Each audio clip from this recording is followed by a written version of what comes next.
Son las 8 de la mañana. Radio del Principado de Asturias, RPA, Asturias Hoy, primera edición.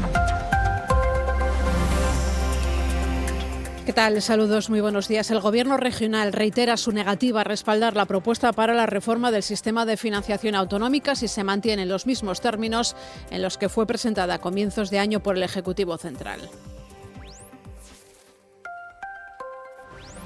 Yo creo que ahora corresponde al Gobierno de España y al Ministerio, una vez conoce cuáles son las demandas de Asturias, valorar los siguientes movimientos. Nosotros, tal y como está presentado el modelo, nuestro voto será no. Así se lo ha hecho saber el consejero de Hacienda, Guillermo Peláez, a una delegación del Ministerio con la que se reunía ayer. Dice Peláez que el modelo tal y como está planteado es insuficiente a pesar de que se ha incluido un nuevo fondo complementario, pero al parecer Asturias sale perdiendo. Si al modelo vigente le incrementas 21.000 millones de recursos, Asturias recibiría más con el modelo vigente que con el modelo nuevo. Por tanto, podemos decir que con el modelo nuevo no sale beneficiada Asturias, sino que el modelo nuevo, en los términos en los que está planteado, le perjudica.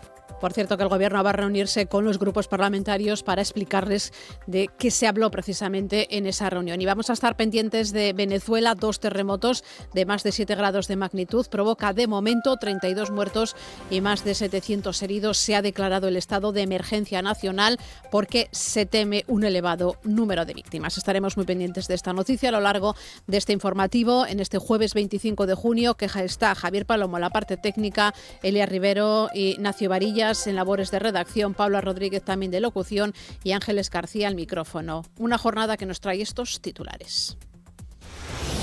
Asturias Hoy. El PSOE rechaza pedir responsabilidades. La Junta General del Principado cierra la investigación sobre el accidente registrado en la mina de Zarreu, donde fallecieron 5 trabajadores, con la aprobación de un dictamen respaldado por todos los grupos parlamentarios, salvo el Partido Socialista, que exige depurar responsabilidades para 4 exconsejeros y 3 altos funcionarios de la Administración autonómica. Ayer ocurría esto en la Junta General entre Álvaro Queipo, presidente del Partido Popular, Adrián Barbón, presidente del Principado. ¿Va a reconocer, por tanto, la negligencia de su gobierno? Nosotros respetamos el trabajo de la comisión, lo que no significa que asumamos todas las conclusiones. Sin acuerdo. Es como termina la reunión entre los trabajadores de la empresa Trefilerías Moreda y la empresa después de 8 horas de negociación en el SASEC. El comité de empresa acusa a la empresa de incumplir el convenio vigente y bloquear la negociación del nuevo convenio colectivo. Su presidente, Marcos Mueso, avisa de una posible huelga indefinida en julio. El respeto íntegro del convenio que está en ultraactividad y la retirada de la externalización de puestos y la pérdida de derechos y poder adquisitivo. Se cumplen 5 años de la aprobación de la ley de eutanasia. Desde entonces, 1.660 personas han ejercido su derecho a la ayuda para morir en España. En aquel momento, España se convirtió en el 7º país del mundo y 4º de Europa en reconocer este derecho. La exministra de Sanidad, María Luisa Carcedo, una de las principales impulsoras de la norma, asegura que tras 5 años de vigencia, la ley ha demostrado su utilidad y cuenta con garantías suficientes para proteger la autonomía de las personas. Son declaraciones a esta casa, RPA. Finalmente fue aprobada y yo creo que eso es un hecho que es lo que tenemos que valorar y tenemos que celebrar para las personas que sufren mucho y por su entorno. El tráfico.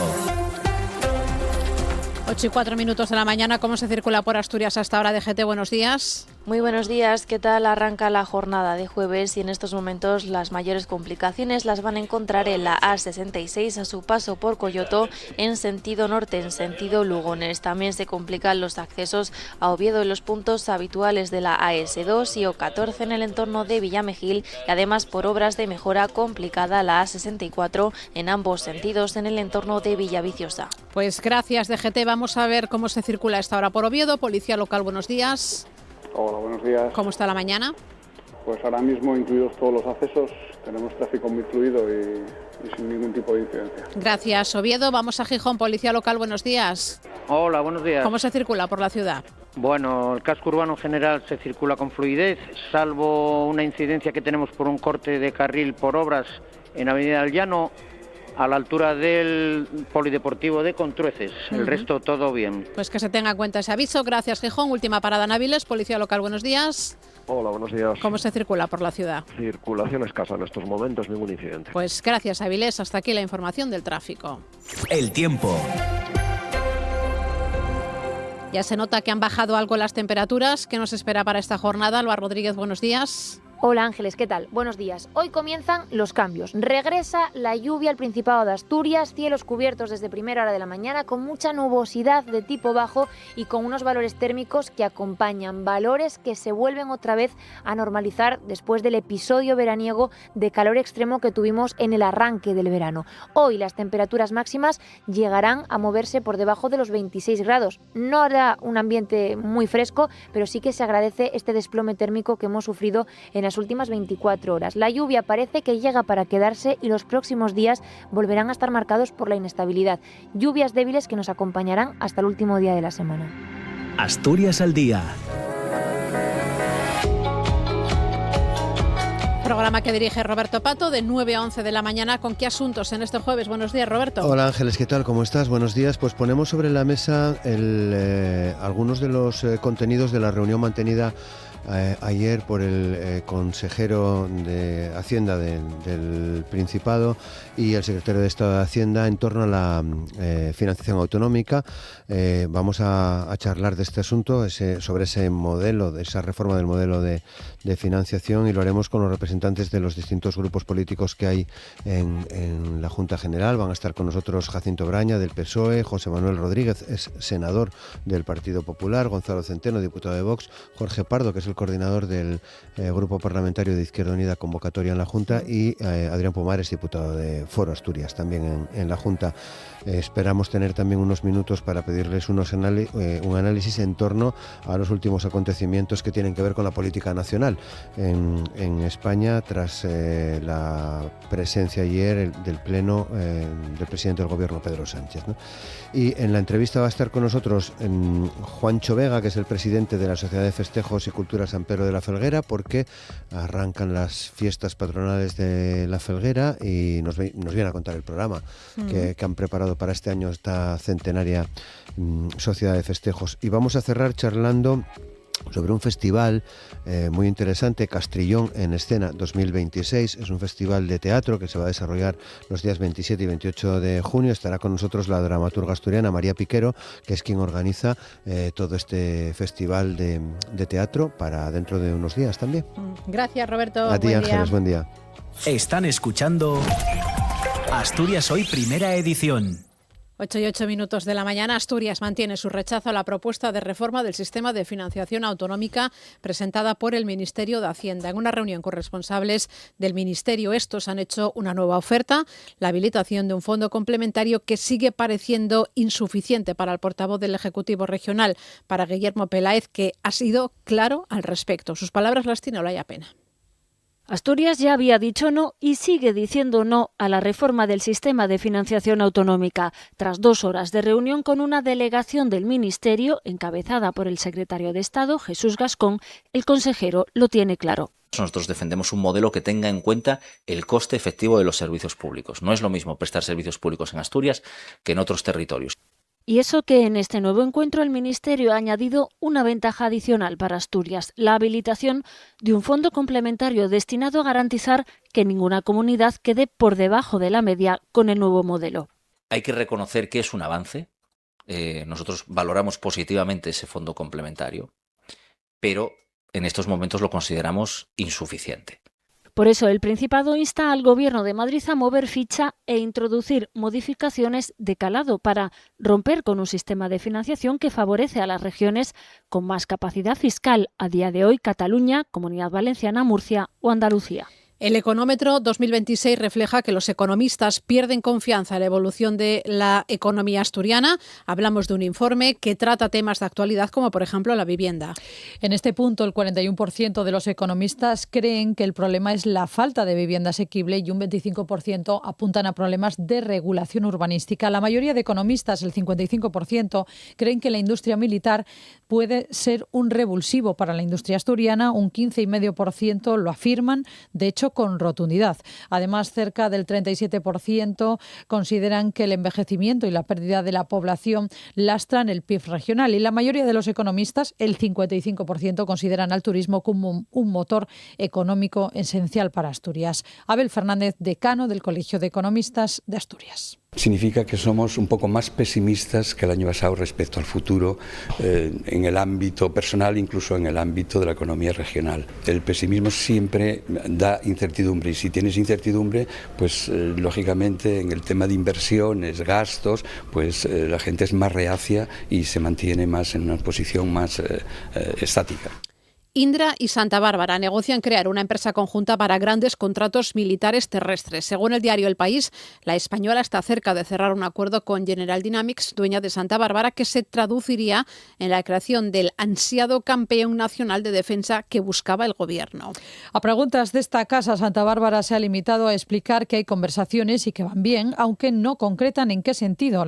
El consejero de Industria, Borja Sánchez, ha evitado pronunciarse sobre una posible expropiación del taller, aunque asegura que el proyecto sí que contará con la declaración de utilidad pública, una herramienta que permitiría la intervención de la Administración llegado el caso. Es un proyecto que políticamente es irrenunciable. Estamos hablando de una segunda fábrica que no solo es una fábrica sin más, es una fábrica que arrastra tecnología, que arrastra a las pymes de la cadena de valor, que se sumaría a esa fábrica que ya se está poniendo en marcha en el Tallerón, en Gijón, y que convertiría a Asturias en un polo de fabricación de vehículos blindados. Consideramos conveniente realizar esa declaración de utilidad pública. Como digo, de momento estamos en ese escenario, no estamos en ningún otro escenario. Hablamos ahora de ArcelorMittal. La primera fase del proyecto de deslocalización Zenit va a afectar a unas 120 personas, 52 de ellas aquí en España, según ha comunicado la propia empresa a los sindicatos. La segunda fase afectará al resto de las sociedades. Aunque la empresa no ha indicado plazos, la intención es comenzar ya este año con los traslados. Desde comisiones obreras expresan su rechazo, advierten de posibles impugnaciones judiciales si se constata que no se han respetado derechos sindicales y de los trabajadores. Por su parte, el viceconsejero de Industria reclama a Arcelor la instalación del horno de arco eléctrico en Avilés. Considera que mantener los dos hornos altos en Gijón da flexibilidad. Juan Carlos Campo insta a Arcelor a que defina en los próximos meses su plan integral para la siderurgia asturiana. A futuro, Campo dice que hay que pensar en la electrificación y en la descarbonización. Así, el horno eléctrico de Avilés sería el complemento perfecto a Gijón. Tenemos ahora un proceso, está en construcción el horno de arco de Gijón, lo cual en conjunto con los hornos de los altos hornos ofrece mucha flexibilidad a la compañía, pero la ecuación perfecta está junto con la electrificación en Avilés, con la instalación de un horno de arco en Avilés. Eso es lo que aspiramos. Los trabajadores de la empresa Trefilerías Moreda se van a reunir hoy para decidir un calendario de movilizaciones ante la falta de acuerdo con la dirección. Acusan a la empresa de incumplir el convenio vigente y de bloquear en la negociación el nuevo convenio colectivo. Tras más de 8 horas de negociaciones en el SASEC, las partes ayer no llegaron a un acuerdo. La dirección de Trefilerías Moreda se ha comprometido a seguir negociando con el comité en el mes de julio. Los trabajadores, por su parte, podrían endurecer las protestas ante la falta de avances. Amenazan con huelga indefinida a partir de julio si no se desbloquea el convenio. Marcos Mueso, el presidente del Comité de Empresa de Trefilerías Moreda, hablaba ayer a su salida de la reunión en el SASEC. Y no cumplen con lo que demanda la parte social. La empresa propuso un cumplimiento parcial del convenio en ultraactividad, pero el comité lo rechaza de pleno, manteniendo sus exigencias, el respeto íntegro del convenio que está en ultraactividad y la retirada de la externalización de puestos y la pérdida de derechos y poder adquisitivo. En este ambiente de desconfianza y enfrentamiento, el comité se reunirá mañana para definir los siguientes pasos de las movilizaciones, aunque han salido con el compromiso de retomar la negociación en 2 reuniones más, programadas para el mes de julio. Asturias impulsa en La Zalia una nueva plataforma logística. Se trata del proyecto Isla, una plataforma que conectará de forma más eficiente, explican, el puerto de Gijón con el transporte por tren y por carretera. RPA, Asturias Hoy, primera edición. 8 y casi ya 15 minutos de la mañana, el presidente del Principado, Adrián Barbón, anuncia que las ayudas para las víctimas del accidente laboral mortal van a llegar a partir de septiembre y que alcanzarán los 72.000 euros. No solo será no solo serán estas ayudas para las víctimas de accidentes mineros, sino para todo tipo de siniestros laborales y se extenderán a las víctimas antes del 2025 si el caso sigue judicializado y pendiente de sentencia. La diputada del Grupo Mixto, Covadonga Tomé, le tacha de oportunista. Que no hay forma más humana de intentar contribuir, pues lógicamente, a la gestión de un problema como son los accidentes laborales. Y además, no solo de un sector, como pedían algunos, no, nosotros decimos de todos los sectores, porque todos los trabajadores, imaginémonos que muere un pescador en alta mar. Eso también nos importa. Debe impulsar un procedimiento que articule ayudas económicas para las víctimas y sus familias y que lo haga ya, incluyendo, como pedimos desde el inicio, necesariamente a los afectados en el accidente de 2022. Su anuncio de hoy, aparte de improbable, nos parece verdaderamente un juego de oportunismo que nos produce profunda tristeza. Precisamente la investigación parlamentaria del accidente minero en Zarreu culminaba este miércoles con la aprobación del dictamen de la comisión. Solo el Partido Socialista votó en contra de un acuerdo que mantiene el señalamiento a excargos públicos a los exconsejeros socialistas Belarmina Díaz, dimitida tras el siniestro, Enrique Fernández, actual presidente de UNOSA, Nieve Roqueñí, actual presidenta del Musel, así como al exviceconsejero Isaac Pola. La Junta General ha cerrado la investigación sobre el accidente de la mina de Zarreu con la aprobación del dictamen con el voto favorable de todos los grupos salvo el Partido Socialista. Un informe que exige depurar las responsabilidades de 4 exconsejeros y 3 altos funcionarios de la Administración autonómica. Desde el Partido Popular, Álvaro Queipo presionaba ayer al presidente del Principado para asumir responsabilidades. Le reclamaba una asunción de responsabilidades. Por su parte, Adrián Barbón aseguró ya haberlas asumido y emplazaba a los grupos a asumir las consecuencias de si el Tribunal Constitucional considera vulnerada la presunción de inocencia de los mencionados en el texto. ¿Va a promover el cese de quienes deben ser cesados de forma inmediata? ¿Va a reconocer, por tanto, la negligencia de su gobierno? Nosotros respetamos el trabajo de la comisión, lo respetamos, lo que no significa que asumamos todas las conclusiones. El diputado de Foro, por su parte, Adrián Pumares, arremetió contra el trato a las víctimas al dejarlo, dice, todo en manos de la Fiscalía. El presidente, por su parte, insistió en que no hay otro camino. Me parece impresentable, se lo tengo que decir, señor presidente, que la respuesta al testimonio de los supervivientes en el accidente de Cerredo, que han sufrido lo indecible, sea que vayan a la Fiscalía. A la Fiscalía tenían que haber ido muchos socialistas y no fueron. Si ellos tienen certezas de que los inspectores falseaban los informes, solo hay un camino, el único, que es acudir a los jueces. El socio de gobierno del Partido Socialista, Izquierda Unida, ha intentado extender la responsabilidad del accidente al alcalde de Degaña mediante un voto particular, pero fue rechazado por los demás grupos. Allí también en el Parlamento asturiano se hacía por unanimidad una reforma de la Ley de Seguridad Minera vigente desde el año 1997. Va a permitir al gobierno autonómico rescatar concesiones mineras en el caso de que sus titulares incumplan en fracciones muy graves. Es una iniciativa impulsada tras la situación creada en Mina Miura, tramitada por urgencia, que va a permitir, según el diputado socialista Jacinto Braña, revertir las concesiones mineras cuando hay graves incumplimientos por parte de sus titulares. La modificación que se propone no debe entenderse únicamente como un ajuste normativo, sino como una declaración clara de principios, la de que la actividad minera solo puede desarrollarse bajo condiciones que garanticen la seguridad, la viabilidad y el respeto a los derechos de las personas que trabajan en ella. Más cosas. Termina sin acuerdo la reunión que mantenían sindicatos educativos con la Consejería para avanzar en la reducción de la jornada para los docentes mayores de 55 años. Eso sí, las partes volverán a sentarse la próxima semana. La reducción de la jornada lectiva para docentes mayores de 55 años sigue sin ser una realidad. Este compromiso figura en el Pacto Asturias Educa para la mejora de la educación pública firmado en 2025, pero sindicatos y Principado no terminan de materializar el acuerdo. Esta medida. La idea es que la medida esté en marcha en 2027. El próximo martes, sindicatos y educación van a volver a reunirse. Borja Llorente, secretario general del sindicato Comisiones Obreras en Asturias, y Cristóbal Puente, secretario de la sección de enseñanza de UGT en Asturias, aseguran que van a seguir negociando con la Consejería. No hemos llegado todavía a ningún acuerdo, seguimos trabajando y la semana que viene tendremos otra reunión. Nosotros, más allá de la paciencia que pida la consejera, estamos confiados en que los acuerdos se cumplen. El vicepresidente de AMPE, por su parte, Rodrigo Sánchez, desde Soatea, Jesús Moreno y Jorge Caro de CESIF piden a la Consejería de Educación que avance en las negociaciones. Nosotros lo que seguimos pidiendo es una mejora de esta medida, que es una medida histórica planteada por el sindicato. Tiene que ser una propuesta y una defensa clara de la educación pública y que este Gobierno tiene que apostar por ello y que por tanto no puede utilizar el argumento del dinero como un acicate para intentar recortarlo. Y con estas condiciones que nos imponen o que nos ofrecen, no vamos a poder llegar a un acuerdo.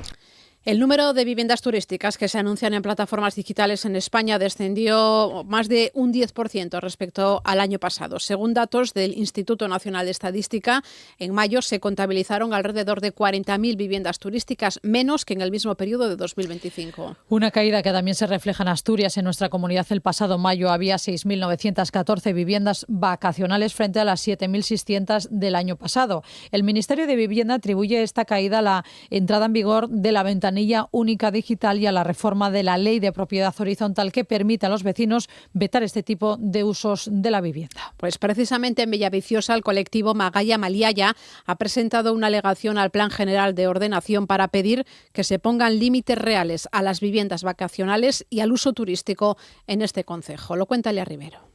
El Plan General de Ordenación, a día de hoy en periodo de exposición pública, contempla un tope de entre el 25 y el 30% a las viviendas turísticas. Para este colectivo vecinal, este porcentaje no supone una regulación efectiva ni responde al momento que vive Villaviciosa.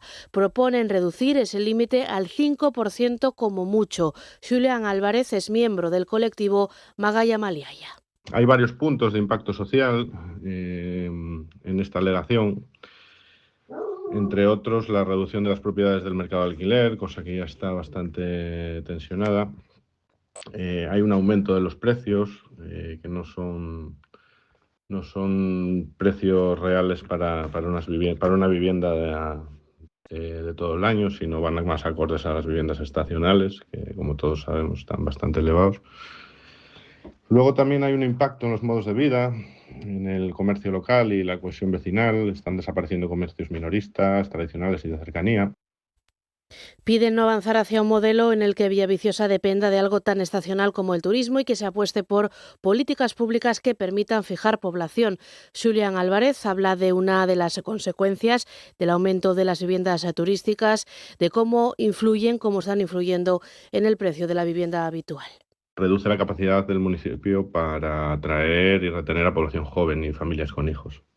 Hay un gran riesgo también de dependencia económica de una actividad estacional y un impacto sobre el modelo turístico y la economía local. Que históricamente se ha desarrollado un modelo turístico basado en la calidad y la sostenibilidad, y esta expansión descontrolada de las viviendas vacacionales y de uso turístico amenaza ese equilibrio.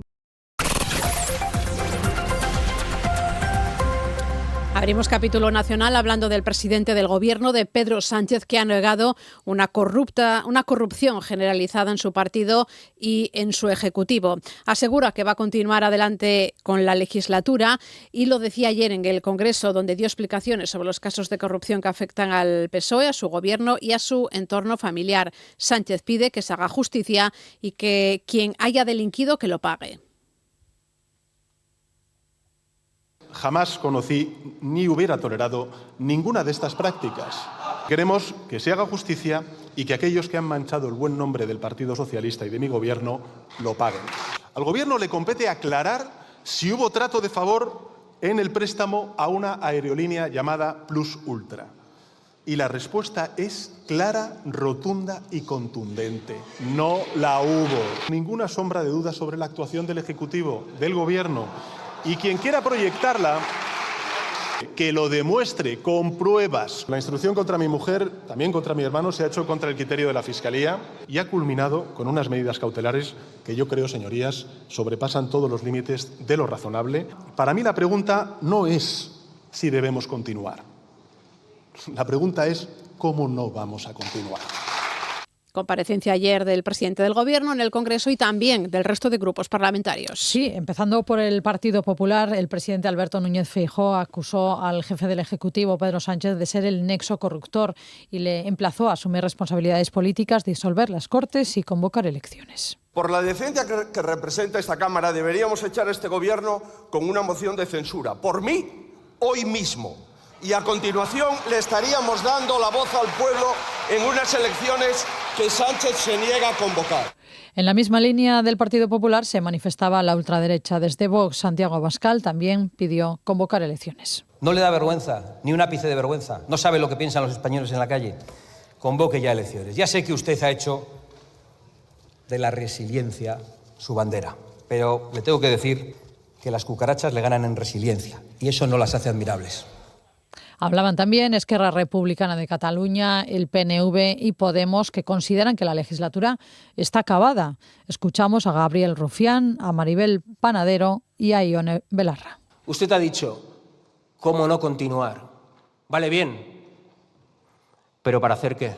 Usted no puede dar la espalda a una ciudadanía hastiada, cansada, enfadada, que ya no sabe en qué ni a quién creer. Hoy, mejor que yo, mejor incluso que sus adversarios, sabe perfectamente que su ciclo ha terminado.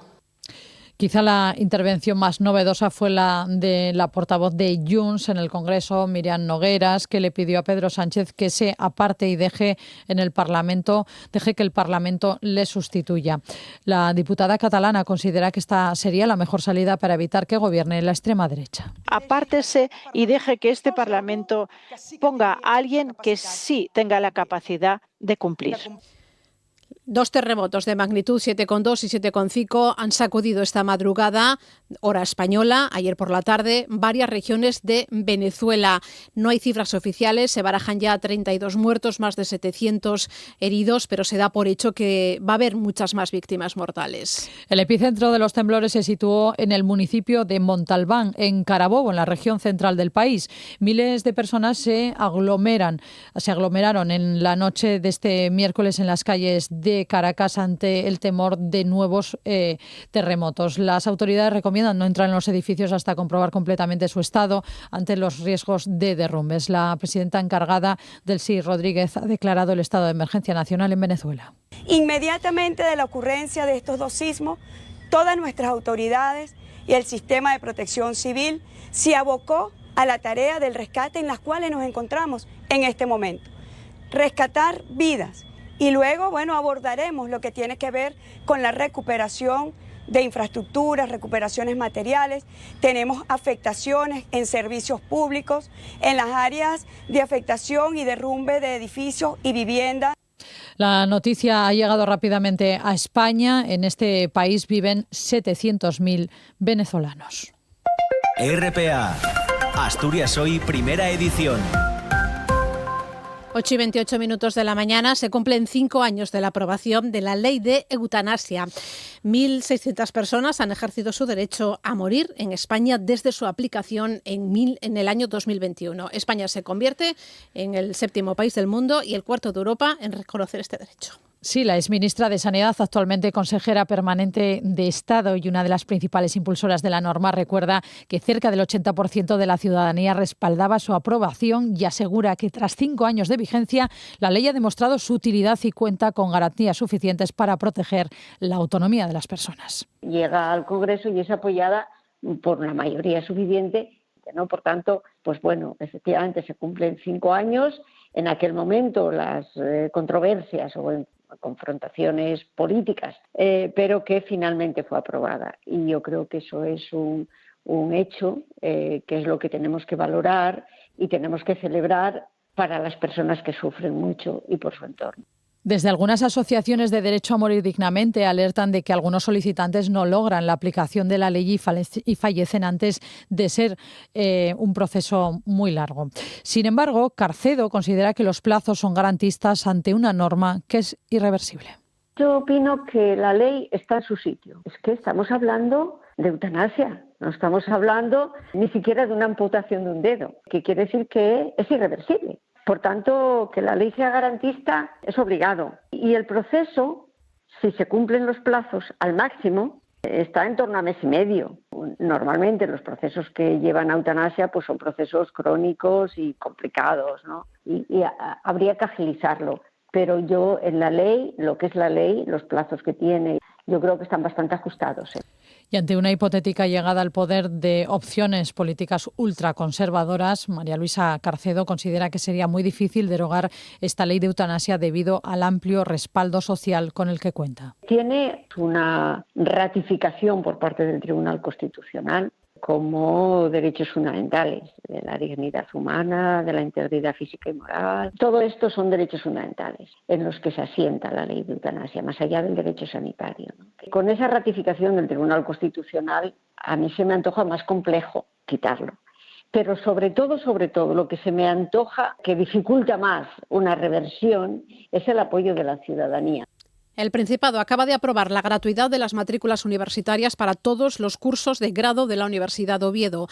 La medida podrá beneficiar a más de 20.000 estudiantes y suponer un ahorro medio de unos 700 euros por curso para las familias. El objetivo, dice el consejero Borja Sánchez, consejero de Ciencias, que nadie renuncie a estudiar por motivos económicos.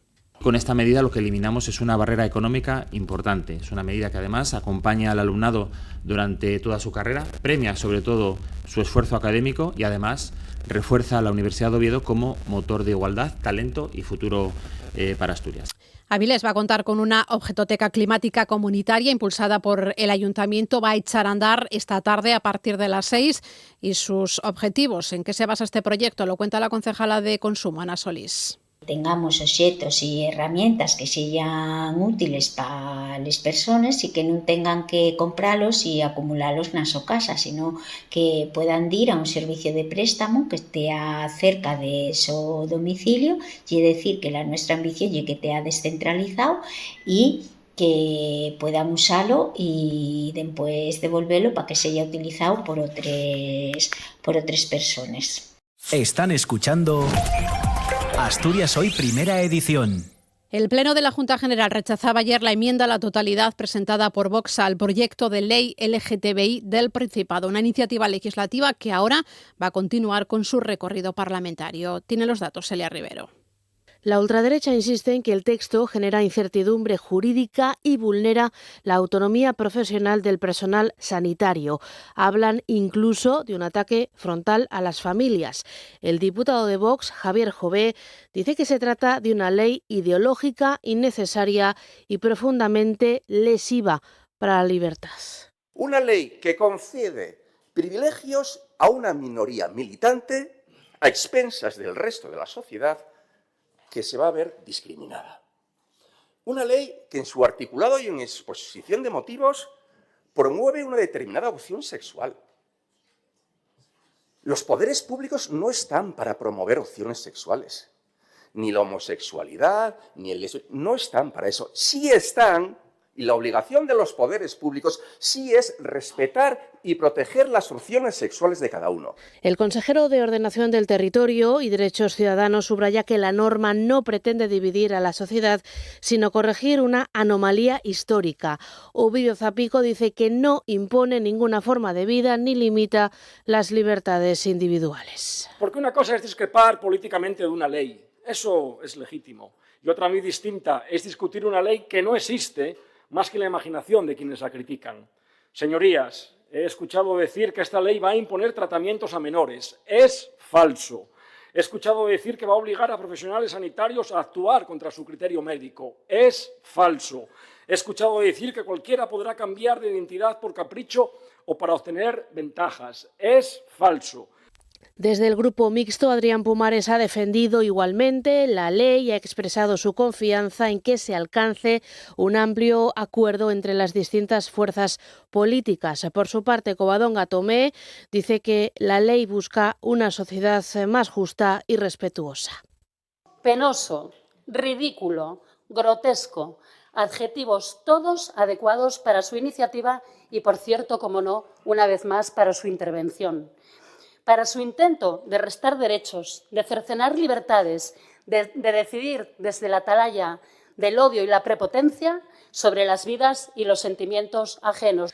En contra de la enmienda a la totalidad de Vox ha votado el Partido Popular. Manuel Cifuentes dice que el articulado es susceptible de mejoras y que se trata de una norma muy intervencionista. De todos modos, dice que no quieren frenar la tramitación del texto. Rechazamos el bloqueo porque existen realidades a las que hay que dar respuesta y a las que Asturias tiene que dar respuesta y esta Cámara tiene que hacerlo. Tenemos líneas rojas muy claras para que esta ley sea una garantía real de derechos y no el manifiesto de unos pocos. Así que trabajemos para proteger la dignidad de cada ciudadano desde la sensatez jurídica, desde el respeto a las familias, y ahí nos encontrarán siempre. Bueno, pues precisamente en ese asunto, en esa enmienda a la totalidad presentada por Vox y rechazada por todos los grupos parlamentarios, es uno de los asuntos que queremos tratar hoy con nuestra invitada, con Nuria Rodríguez. Ella es directora general de Participación Ciudadana, Transparencia, Diversidad Sexual y LGTBI. Nuria, buenos días, bienvenida. Buenos días. Bueno, vamos a empezar por ese asunto, rechazada por todos los grupos políticos. Bueno, pues yo creo que es una excelente noticia que sitúa el debate donde tiene que estar, ¿no? Ahora mismo en el proceso de enmiendas que ya bueno, pues se iniciará en breve en cuanto se establezca la ponencia, y sobre todo yo creo que hay se impuso la sensatez, es decir, los partidos políticos en su totalidad, salvo los 2 diputados y las 2 diputadas de Vox, bueno, pues entendieron que no se puede de ninguna manera sustraer el debate de algo tan importante y tan necesario como esta ley. Vale, y a partir de ahora, ¿cuál es ese proyecto, ese recorrido que se va a hacer? Estamos finalizando junio, termina el periodo parlamentario de sesiones, no empieza hasta septiembre, no sé, que quería en julio abrir un espacio, ¿no?, para poder tratarlo, pero ¿cuál es el siguiente camino, cuál es el siguiente recorrido? Bueno, nos gustaría habilitar el mes de julio, que creo que se está en ello, intentando habilitar el mes de julio. Hay diputados y diputadas que quieren trabajar y luego están los de Vox que tienen alergia al trabajo, y entonces, bueno, pues hacen todo lo posible para entorpecer que se trabaja, porque se está mucho mejor, como no, de vacaciones que atendiendo a las obligaciones que se tienen como diputados o diputadas. Una vez habilitado, espero, el mes de julio, bueno, pues el siguiente proceso es, insisto, la ponencia, y en la ponencia, en el marco de la ponencia, se debaten las diferentes enmiendas, que son estas cosas que los diferentes grupos parlamentarios pues entienden que hay que mejorar del texto que sale del gobierno, ¿no? Pues cámbiame esta coma, quítame esta palabra, cámbiame este artículo, en fin, este tipo de cosas, para intentar llegar a acuerdos. Y ese yo creo que va a ser un debate sin duda enriquecedor y que, bueno, esperemos que acabe con el máximo consenso posible. Porque el anteproyecto, la idea cuándo es que deje de ser anteproyecto y ya sea ley? Antes de que finalice el año 2026, sin lugar a dudas. Calculamos entre octubre y diciembre pueden ser los meses, bueno, insisto, si se acaban los trabajos de la ponencia y de las enmiendas, bueno, pues en esos meses se aprobará la ley. Una vez que entre en vigor, ¿en qué va a mejorar la vida de las personas? En todo. Tenemos que entender que los grupos humanos somos diferentes, eso es innegable. Todo el mundo entiende que no es lo mismo, pues por ejemplo, no son lo mismo los derechos o las necesidades, más que los derechos. Las necesidades, por ejemplo, de los cuerpos y fuerzas de seguridad del Estado, hablo en el ámbito del empleo, porque tienen unas características especiales, entonces necesitarán, como así tienen, unas leyes especiales, unas normas especiales para que su salud, su integridad física, su protección esté al nivel del trabajo que realizan. Bueno, pues esto es exactamente igual. Los grupos humanos somos como somos y precisamente porque hay gente que entiende que la diferencia es un problema. Claro, si yo soy diferente, si soy igual a todo el mundo es mucho más fácil controlarme, pero si soy diferente, pues la dificultad aumenta. Entonces, cuando se tienen actitudes dictatoriales, porque yo quiero imponer lo que yo digo, lo que yo pienso, que es lo único que vale y lo que tú dices no vale, bueno, pues llegamos al punto de decir que no necesitamos que la gente tenga reconocidos sus derechos. ¿Y qué pasa? Pues que el colectivo LGTBI, y esto es objetivo, no es discutible, está en una situación de discriminación frente a las personas que no son del colectivo LGTBI en todos los ámbitos sociales, en la educación, en el empleo, en el sanitario también, en el sanitario, en todos los ámbitos. Entonces, bueno, tenemos una ley, la 423, que nos dice, oigan, ustedes en sus territorios, porque cada territorio es diferente, faltaría más, hagan ustedes sus leyes para introducir normas que protejan al colectivo LGTBI en los ámbitos en los que se necesitan. ¿Esto supone que va a haber cambios para los derechos de otras personas? Para nada, en absoluto, no hay ningún cambio. Simple y llanamente se reconocen bueno, pues que tenemos que trabajar un poquito más o que tenemos que trabajar de manera diferente para reconocer los derechos de las personas del colectivo LGTBI. Un anteproyecto que no gusta a todas las partes, ¿no? Cuando hubo esas comparecencias en la Junta, hubo voces en contra y voces a favor, como en todo. Quería referirme sobre todo a los grupos feministas que dicen que no se les escuchó. Lo que no sé si es que no es que no se les escuchara, sino que a lo mejor no se han tenido en cuenta sus consideraciones y por eso se dice que no se les escuchó. Bueno, yo he de decir que y creo que es un ejemplo que es importante tener en cuenta, cuando se hicieron las leyes para la defensa de los derechos de las mujeres, donde algunas de las comparecientes para esta ley son absolutos referentes dentro del movimiento feminista, son mujeres a las que les debemos muchísimas cosas porque ellas abrieron camino, pero ahora mismo en esta circunstancia, en este momento y con esta ley en concreto tenemos discrepancias, pero bueno, yo en principio creo que hay que reconocer el trabajo que hicieron y yo desde luego he sido siempre una discípula y sigo compartiendo muchas de las cosas que proclaman, no en este caso con la ley LGTBI. Bueno, insisto, una de las premisas que se defendían cuando se hablaba de hacer la ley de igualdad para mujeres era que eran las mujeres las que tenían que ser protagonistas de su propio destino y que tenían que ser protagonistas de esa ley. Esto es un principio feminista irrenunciable, es decir, darle visibilidad a los colectivos o a las personas que han sido invisibilizadas. En esto hemos seguido fielmente ese principio y lo que se ha hecho ha sido tener en cuenta a los colectivos LGTBI. Pero sí que ha estado representado el feminismo, porque hay personas del colectivo LGTBI que están en el 8M. Hay personas que son del colectivo y que son feministas, con lo cual me parece muy aventurado decir que no se contó con el movimiento feminista. Se contó con una parte del movimiento feminista y hay otra parte del movimiento feminista que tiene sus objeciones y que plantea lo que opina o qué es lo que piensa respecto a esto con absoluta y total libertad y yo creo que eso es innegable. De ahí a que lo que dicen sea cierto, bueno, yo creo que ante los derechos humanos, como intentamos defender en esta ley, creo que hay que tener el máximo rigor. Y el máximo rigor es que hay una ley, la 423, insisto, desde hace 3 años, y hay que ver si algunas de esas cosas que dicen que van a pasar realmente ya están pasando. Si realmente están pasando, pues efectivamente las personas que alertan sobre esta ley tendrán razón. Si no están pasando, como es el caso, pues me temo que no tienen razón. Hoy hay un juicio de un acusado de humillar a una mujer transexual en voz alta, ¿no? Daba determinados, o sea, había palabras peyorativas, no quería tampoco meterme.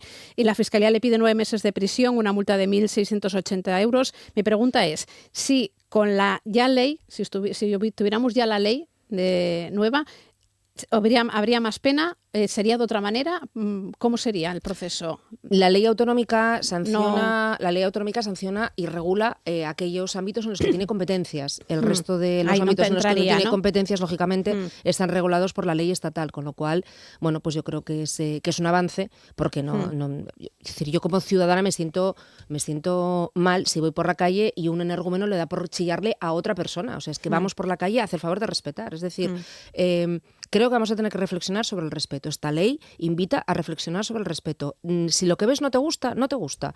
Cuando llegues a tu casa, dile a tu familia, a tus hijos, a tus hijas, a tu pareja, a tus compañeros o compañeras de piso, lo que quieras. Cuando estás en el ámbito público, no tienes ningún derecho. Tienes que respetar a todo el mundo. Tanto si te gusta cómo visten, cómo caminan, como a no ser, obviamente, que a ti te interpelen y te insulten a ti. Esto es una cuestión básica, porque mientras este energúmeno le decía estas cosas a esta mujer, bueno, pues a lo mejor él tampoco entendería que otras personas fuéramos por la calle y nos empezáramos a meter con su forma de vestir, con su forma de caminar o con su forma de mover las manos. Bueno, creo que es una cuestión absolutamente intolerable.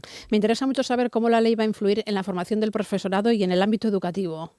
El profesorado nos ha pedido esta ley. La sensibilidad que hay en los departamentos de orientación, en los distintos departamentos con respecto a al colectivo LGTBI es enorme, porque lo ven día a día y porque tienen pues a un niño o una niña que, y esto pasa en muchas ocasiones, a veces los alumnos y las alumnas no se atreven a decir en casa lo que piensan y lo que sienten, y la primera referencia que tienen es el tutor, la tutora o el profe o la profe con la que tiene más confianza, que ven más joven, más cercana. Entonces, claro, ¿qué nos dice el profesorado?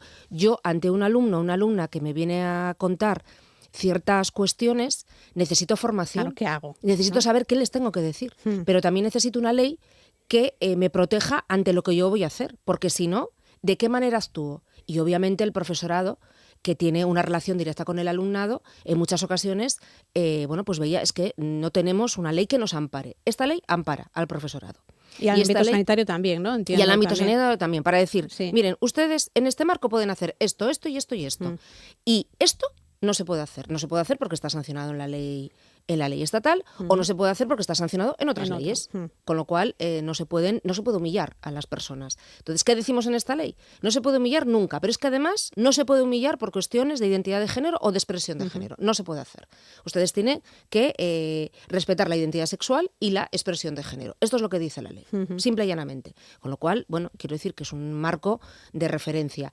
Y sí que me gustaría apuntar, si me lo permites, porque ayer hablaba el diputado de Vox de privilegios, en una suerte de locura discursiva que nadie entendió y que además estaba plagadísima de mentiras. Yo creo que cuando uno es diputado puede dar la opinión que quiera, pero creo que es prevaricación moral salir a tener el privilegio de hablar para todos los asturianos y asturianas y mentir. No, esta ley no va a permitir que ninguna persona reciba un tratamiento si el médico o la médico están en contra de ello. Es decir, está taxativamente explicitado que cualquier tratamiento, cualquier actuación médica tendrá que estar bajo el criterio médico y la evidencia científica, con lo cual aquí no se puede no se puede llegar ni exigir como no se puede hacer en otros ámbitos, pero sí que es cierto que hay que respetar la evidencia científica y que hay una serie de derechos que tienen que estar recogidos. Recogidos, claro. También me interesa mucho el mundo rural,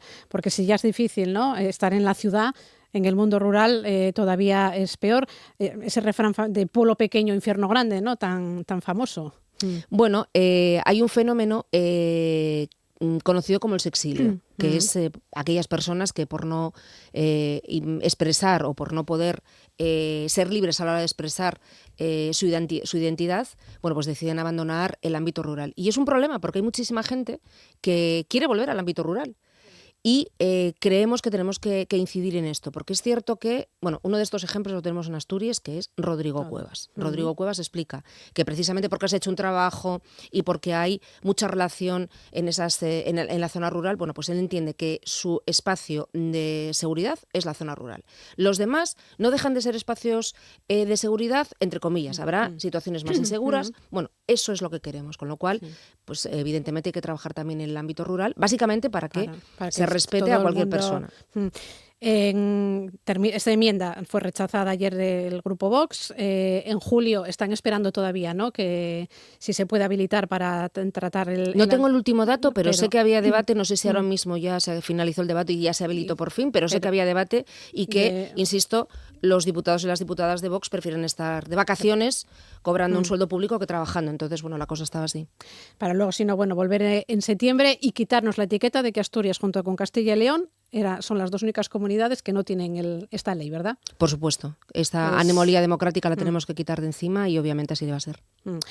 Pues Nuria Rodríguez, que por cierto va a participar este fin de semana, ¿no?, en todos los actos del Día del Orgullo, del Orgullín, que también va a haber, ¿no? Invitamos a todo el mundo a que venga al Orgullín y a la manifestación del sábado, que sale a las 5:30 del Paseo de Begoña, porque es una reivindicación, sobre todo, aparte de reivindicación, es una reivindicación muy alegre y yo creo que muy edificante y muy cercana a cómo somos en Asturias, así que ahí se espera todo el mundo. Momento para reivindicar y también para festejar. Totalmente. Pues Nuria Rodríguez, directora general de Participación Ciudadana, Transparencia, Diversidad Sexual y LGTBI. Volveremos a hablar sin duda cuando se da la ponencia. Gracias, buenos días. Gracias a vosotras. RPA, Asturias Hoy, primera edición. Más asuntos. Hablamos ahora del Centro de Recepción e Interpretación del Prerrománico Asturiano, que prepara para este verano un amplio programa de actividades que incluye visitas virtuales, talleres y propuestas para toda la familia, con el objetivo de acercar al público la riqueza y la singularidad de uno de los grandes tesoros patrimoniales que tenemos en Asturias. Nos acerca a ello Paula Rodríguez.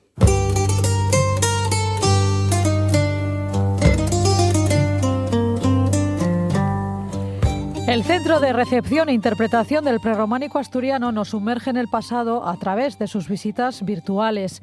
Viajamos por la historia, retrocedemos más de 1000 años en el tiempo para saludar al rey Ramiro I y a su esposa paterna, protagonistas de una etapa clave de la historia asturiana, tal y como nos relata la coordinadora del centro, Clara García. Son unas gafas de realidad virtual. La experiencia se llama Viaja a Santa María de Naranco en el siglo IX y atraviesas, experimentas varios escenarios. Uno de ellos es un espacio museístico en el que tienes, virtualmente hablando, al alcance de la mano, las joyas de la Cámara Santa. Puedes agarrar la Cruz de los Ángeles, de la Victoria, la Caja de las Ágatas. De ahí saltas a la iglesia de San Julián de los Prados y de ahí saltas a Santa María de Naranco y digamos que puedes tener, virtualmente hablando, una audiencia real, porque es una recreación del aula regia de Santa María de Naranco, donde te vas a encontrar al rey Ramiro I, a su segunda mujer paterna y a un guardia de palacio. Una visita virtual que probablemente sorprendería al propio Ramiro I. Alucinaría. Yo creo que tenía una visión de futuro, de perdurar en el tiempo cuando mandó construir estos edificios, pero bueno, desde luego la vida que se sigue haciendo y lo que sigue dando de hablar seguramente le sorprendería.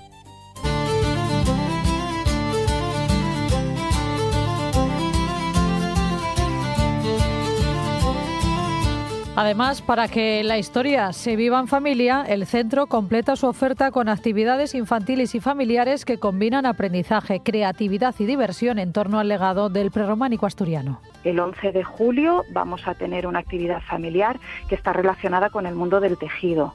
Se van a aprender diferentes técnicas de nudos para hacer pulseras de hilo, que en época medieval pues este tipo de cordones trenzados se utilizaban para muchísimos objetos en la vida cotidiana. Y luego el 21 de agosto, también a las 5, vamos a tener un taller de iniciación a la esgrima antigua.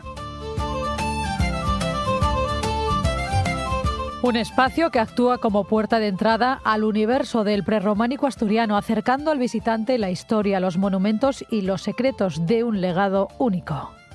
¿Es conocido? Sí, porque es un arte internacional y varios de estos monumentos, dentro de los 15, 7 son patrimonio mundial. ¿Son conocidos los 7 monumentos del patrimonio mundial? No. Es verdad que muchos visitantes entran aquí por la puerta para conocer Santa María de Naranco y San Miguel de Lillo, que son universales, pero cuando les comentas que en Oviedo hay más monumentos patrimonio mundial únicos, excepcionales, como San Julián de los Prados o la Foncalada, son más desconocidos. Sí es conocida la Cámara Santa, pero cuando hablas de un total de 15 monumentos, 7 patrimonio mundial, automáticamente sí que me preguntan cómo conocer el resto. Para participar en las actividades del centro es necesario reservar a través de su página web centroprerrománicoasturiano.com. Solo una cosa más antes de los deportes. Mañana Aitana va a ofrecer un concierto en el pabellón de exposiciones de la Magdalena de Avilés. Queremos avisarles que desde hoy jueves la policía local va a cometer una serie de restricciones y cambios de ordenación del tráfico desde las 11 de esta noche y hasta las 7 de la mañana del sábado. Quedará prohibido el estacionamiento en las vías más próximas a este recinto, al recinto de la Magdalena, y también una vez que finalice el concierto se va a cortar el tráfico y se va a habilitar y se va a facilitar la salida de los vehículos del concierto, del pabellón, para una mayor fluidez. En Asturias Hoy, primera edición, Deportes.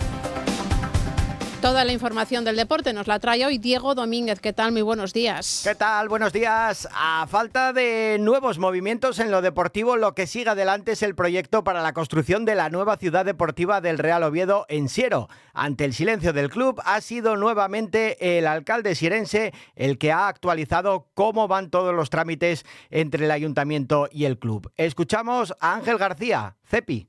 Real Oviedo ya ha solicitado 2 licencias ante el Ayuntamiento hace ya unas semanas, en concreto la correspondiente al movimiento de tierras que tiene que realizar para la construcción de la nueva ciudad deportiva y otra para la construcción de la primera parte de las edificaciones. La licencia en total, entre estas 2 licencias de construcción, las tasas correspondientes superan los 430.000 euros, que ya ha procedido a abonar. Esta semana está previsto que resuelvan en el registro de la propiedad un tema que tenían pendiente con las fincas. El proyecto de ejecución de esta primera fase supera los 13.450.000 euros. Tampoco hay novedades en el Sporting después de que el grupo Orlegui haya convocado una junta de accionistas extraordinaria para el próximo 23 de julio en la que someterá a aprobación una ampliación de capital, una inyección de 23 millones de euros que aseguraría que el club pueda acudir al mercado con garantías. Por otro lado, Tomás Hervás regresa al Sporting como adjunto al equipo de dirección del fútbol base de Mareo, acompañado por Jaime Cuesta. El Real Avilés ya conoce de manera oficial quiénes serán sus rivales para la temporada 26-27 en Primera Federación. El equipo de Yago Iglesias está encuadrado en el grupo primero junto a gallegos, castellano-leoneses, extremeños, riojanos y vascos. Un grupo en el que destaca la presencia de los recién descendidos Mirandés y Cultural Leonesa. Por otro lado, el Real Avilés ha anunciado esta tarde la salida de Babín. El central de Martinica pone fin así a 2 años en el club blanquiazul. También se dio a conocer ayer la confección de los grupos de Segunda Federación, donde los representantes asturianos, Marino, Llanera y Vetusta, tendrán que enfrentarse a rivales gallegos, cántabros y vascos. Los conjuntos del País Vasco son la novedad este año en sustitución de los de Castilla y León. Luis Gallego y Miguel López Cedrón, presidentes de Marino y Llanera, respectivamente. Salió lo que nosotros queríamos.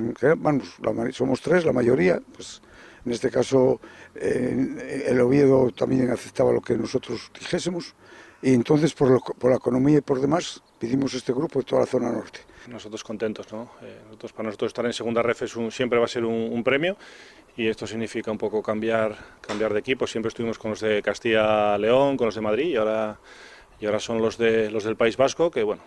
Y el Telecable Hockey ha puesto en marcha una nueva campaña de abonados con una importante novedad. Quiere premiar la fidelidad, por eso todo aquel que haya sido socio la pasada campaña y que apadrine a un nuevo abonado tendrá un descuento del 50%. Asturias Hoy, en clave económica. Saludamos a Eloy Calzón de Renta 4 Gijón. ¿Qué tal, Eloy? Muy buenos días. Hola, ¿qué tal? Muy buenos días. Bueno, estamos contando estos días, ¿no?, que el comportamiento de las tecnológicas está influyendo en los mercados. ¿Hoy cómo vienen? Sí, desde luego que sí. Pues hoy tenemos una apertura precisamente ligeramente alcista después de conocer ayer los resultados de otra de esas grandes compañías, concretamente pues bueno, las de Micron Technology, el mayor fabricante estadounidense de chips de memoria, y que nuevamente pues bueno, volvió a batir estimaciones de mercado, sobre todo en los datos en referentes a la demanda prevista para el próximo trimestre de año, y como digo, pues bueno, el mercado lo ha recogido favorablemente. Ayer ya después del cierre, ¿no?, en el posmercado, pues bueno, con una subida cercana al 15%, en estos momentos la subida es en torno al 18%, y que como digo ha venido animando pues a todo el sector también de madrugada en la zona asiática, y con subidas, pues bueno, en el Kospi, por ejemplo, surcoreano ha subido más de un 6%, su comparable también otro 15% a nivel de tecnología, y como digo, pues bueno, es un poco el desencadenante, ¿no?, de esta apertura, que en estos momentos pues en el Eurostock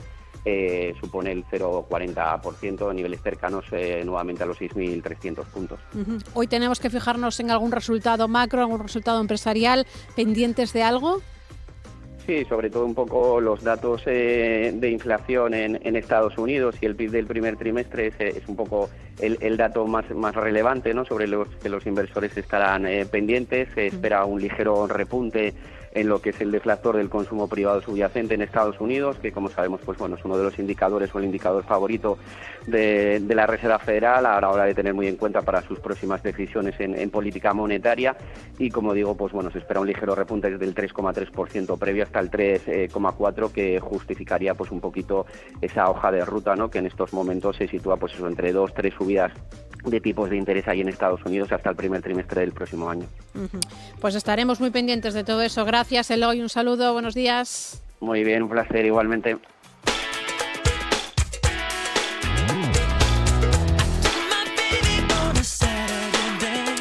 es Michael Jackson. Fallecía el 25 de junio de 2009 en su mansión de Los Ángeles, en California, por una parada cardiorrespiratoria. Una vida marcada por profundas dificultades de este rey del pop que moría con 50 años.